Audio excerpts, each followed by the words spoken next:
Avokat Eliza Spiropali ka mbështetur këtë protest, po nga ana tjetër pse nuk e ka shfrytzuar këtë lloj hapësire, këtë lloj mundësie për të goditur Edi Ramën? Apo është aq e kapur sa vetë Edi Rama dhe në këtë rast nuk lëviz dot? Shiko, të jemi realist, ke zonjën Spiropali, ke zotin Balla, ke zonjën Balluku, ke zotin Rama. Dhe jashtë fare është zoti Velieri. Tani ke 4 pothuajse individ, të cilët po synojnë që të marrin në drejtim ose të bashkëpunojnë me zotin Rama për të ardhmen e Partisë Socialiste. Por e ardhmja e Partisë Socialiste nuk negociohet dhe nuk bashkëpunohet me zotin Rama, sepse zoti Rama e ka kapitalizuar për veten e tij që ai është Partia Socialiste e shëndetshme dhe Partia Socialiste pa të nuk shkon më asnjëherë. Unë do t'i them socialistëve që Partia Socialiste pa Edi Ramën mund të i zetfishojë votat. Pse e them këtë gjë? Sepse zoti Rama është një e keqe brenda Partisë Socialiste. Sepse socialistët nesër duhet të justifikojnë pse heshtën përfshi Spiropali, Veliaj, Balluku, neomalsorja dhe më neomalsorët e tjerë, të cilët nuk kanë folur për gabimet fatale që zoti Rama ka bërë në kurrizë të Partisë Socialiste. Pra, 2013 rilindja, dështoi, 2017 zoti Rama u detyruar të rikthej flamurin e Partisë Socialiste sepse e kishte harruar. Dhe duke marrë në qafë nga 2017 deri më sot flamurin e Partisë Socialiste, ka marrë njerëzit më të këqij, të cilët duan t'i bëjnë dëmin dhe keqes Partisë Socialiste. Dhe në një moment të caktuar vjen zonja Spiropali dhe thotë që jam dakord me protestën, duhet një marrëveshje re, po nga ana tjetër ne duhet të kuptojmë që zonja Spiropali nuk është një person i besuar. Pse nuk është i besuar? Sepse zonja Spiropali është person i pozicionuar që të marrë disa pozicione drejtuese në shtet, është karkuar nga zoti Rama dhe si një hatërmbetje të asaj që pati ndaj emrit të saj, ajo nuk ka më kapitali njerëzor besueshmërie që të flas kundër zotit Rama, se dikush mund të thotë tani po flet kundër Ramës sepse nga ministre të bëri deputete, pra nga kryetari i kuvendit të bëri ministre, nga kështu me radhë të ti doli një thjesht një deputete. Pra, nuk ka besueshmëri që të ketë një impakt, por është kërcenues në aspektin numerik të zoti Rama, që po shkojë dhe si ajo e pavarur brenda Partisë Socialiste, besoj se do të jetë shumë veprim i nxituar.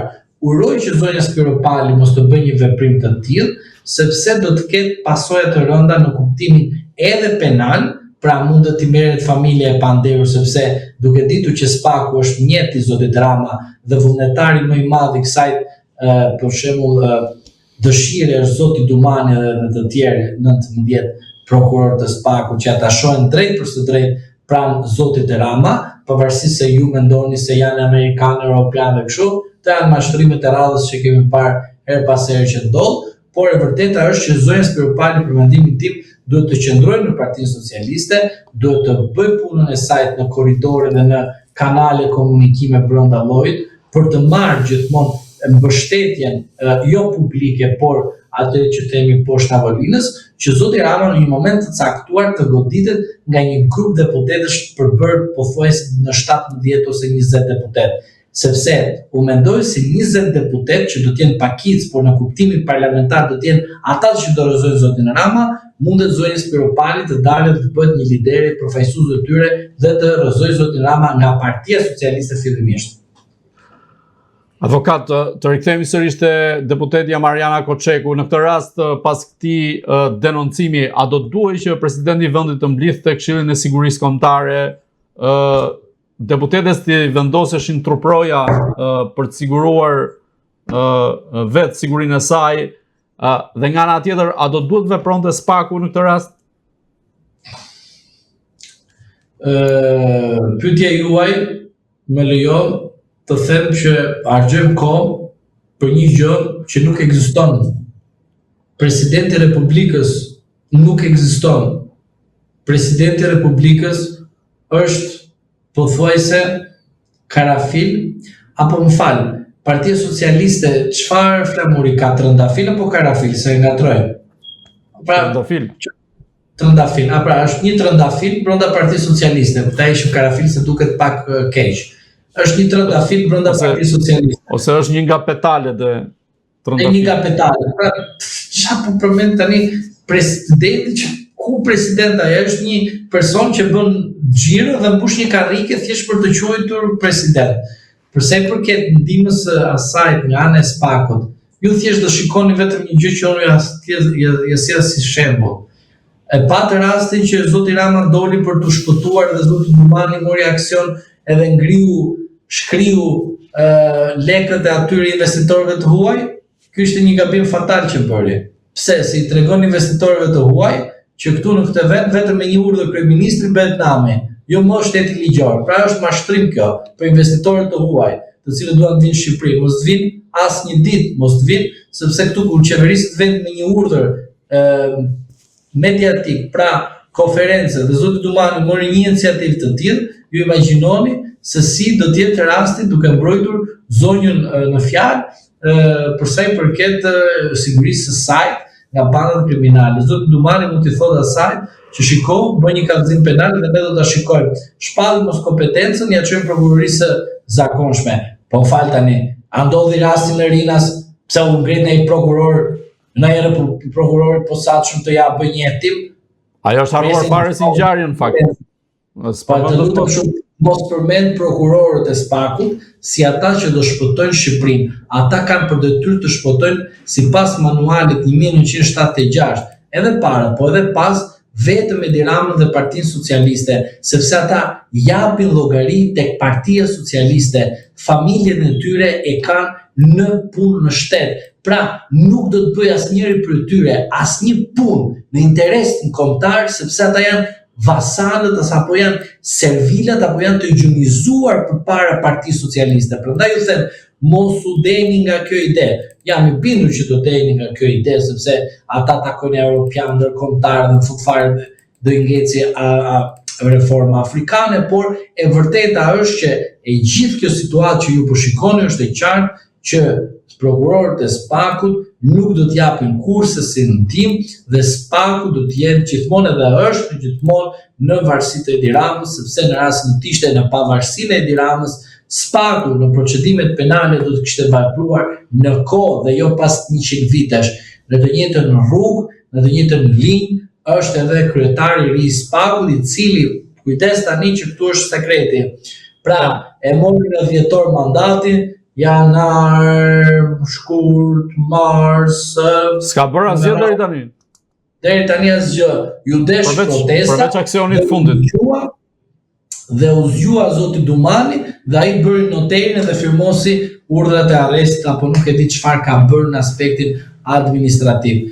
Prandaj po them që ju e pat shumë mirë, edhe kësaj radhe janë vërtetuar, edhe sikur nesër të dalë dhe të shkojë të kërkojë autorizimin e Ballukut apo të Ballës Brau, jam i bindur që ju do të shikoni qartazi një prokuror ose krye prokuror që punon për interesat e Edi Ramës dhe për asgjë tjetër dhe jo për interesat e popullit shqiptar.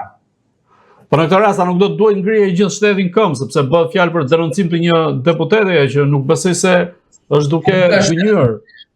Po ku ka shtet, ma dalësh apo po flet? Po çfarë flasim në atëherë? Po fal, edhe një herë. Ne po i themi popullit që të zgjohemi bashkarisht të gjithë se janë bashkëpërgjegjës, siç janë deputetët socialistë, deputetët demokrat, edhe ne si popull, kundrejt kësaj proteste që po bëhet, të zgjohemi të gjithë që të ndërgjegjësojmë popullin që të rikthehet shteti, dinjiteti i shtetit, dinjiteti i njeriut. Këtë gjë kemi për detyrë, se nga 2013 deri më sot janë shkatruar familje, janë kërcënuar njerëz, nuk ekziston shtet ligjor, nuk ekziston shtet institucional me llogaridhënie dhe transparencë. Dhe këtë gjë kemi për detyrë ne, t'i themi popullit që është momenti të rikthejmë dinjitetin tek shteti që ja ka marrë Partia e Punës. Këtë gjë duhet kuptohet qartë. nuk jemi këtu të përfaqësojmë as median, por as drejtësinë. Ne jemi këtu t'i themi edhe medias, edhe drejtësisë në nivelin e dur, pra arrinte pozicionin tënd edhe profesional, që të kuptojmë dhe të mbrojmë institucionet kushtetuese. Këtë kemi për detyrë. Nuk kemi për detyrë ne të themi që as kur do zgjohen ata nga gjumi. Ne thjesht duhet t'i themi duhet të jeni në kohë reale, në çdo kohë të ndërgjegjësuar që Shqipëria duhet të ketë institucione të pavarura, të paanshme dhe të lira për sa i përket medias. Në rast se ne themi që këta i kanë shtet, unë po ju them nuk ka shtet. Jetojmë në një autonomi, jetojmë në një veprimtari kaotike, e cila i shërben vetëm në partisë në pushtet. Shumë e thjeshtë, qytetari shikon, po thjesht nuk po reagon në aspektin e rastit të posaçëm, pra rast pas rasti, por ju e shikon në protest se si flasin njerëzit për hallet e tyre.